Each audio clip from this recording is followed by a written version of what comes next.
We're just going to start at the beginning. Also, the book alternates perspectives, a chapter at a time, or 2 chapters here and there. So the first chapter is called Barbed Wire, and this is from the perspective of Klaus, who is the protagonist of the book. Klaus woke suddenly to shouting in the streets. It was early, the first hint of daylight glowing on the horizon.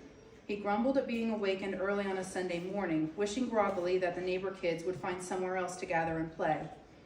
He turned to wake his wife, Gerda, then remembered that she had taken the children to visit her parents, leaving Klaus with the apartment to himself for the weekend. The noise outside grew louder, and, becoming more alert, Klaus realized that it was no group of rowdy teens he was hearing. Leaping from bed, he grabbed his cap and rushed down the stairs. Outside, people were running down the street in the direction of the East-West Berlin border, just several blocks away. He set off on foot, following the crowd to see what was happening. A tightness had settled in his chest and was not alleviated by the growing crowd around him. A woman to his left was moving with the crowd at a jaunt, drying her hands on a dish towel as she went, having clearly had her morning's tasks interrupted. Klaus glanced to his other side to see 2 men moving together purposefully with grim expressions on their faces and ball bats in their hands. He increased his pace. Rounding the last corner, he saw several more people exiting their homes to join the crowd.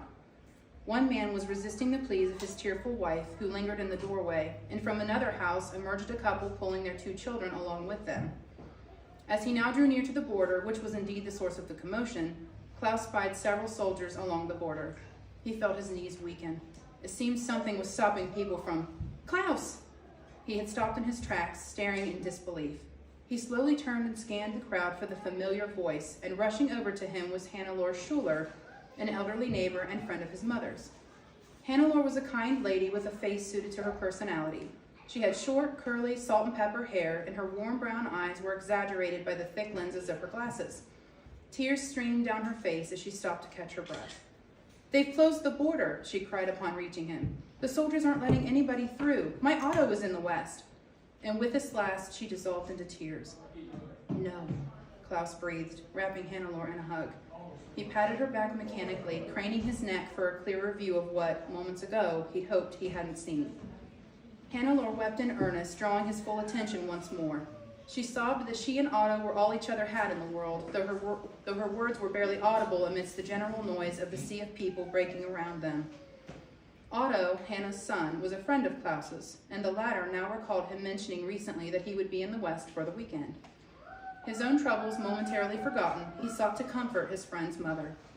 "It'll be okay, Hannah," he offered feebly, handing her his handkerchief. He knew his tone was more shocked than comforting. After gently disengaging himself from her grasp, he took her by the shoulders and added more firmly, "Otto is smart, Hannah. He will be all right." She observed him for several moments, calming somewhat. Though Hannelore seemed to find some little comfort in his conviction, he felt he could hear her next thought as clearly as if she'd spoken it aloud. "Either way, I may never see my son again."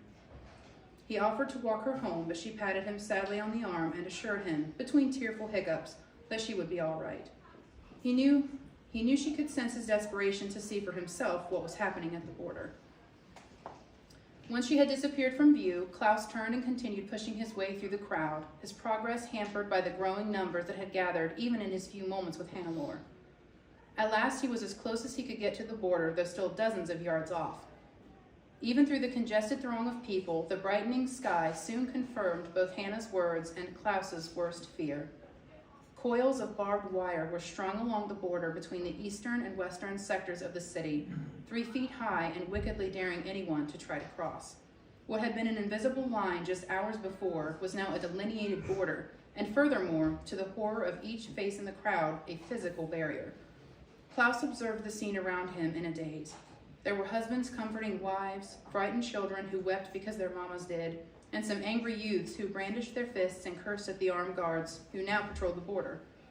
Amid the wailing and tears were expressions of grief and despair that Klaus knew would never leave his mind's eye. But he heard little of what he was witnessing. Everything around him seemed muffled, as if his brain were refusing to accept what his eyes beheld. After a time, however, whether it be moments or minutes, Klaus could not say, a nearby stranger's voice broke through the fog. "They're saying the fence has surrounded all of West Berlin," the chap was saying to whoever would listen, "and the other crossings have already closed." Klaus placed a hand on either side of his face to still his spinning head. Gerda's parents lived in West Berlin.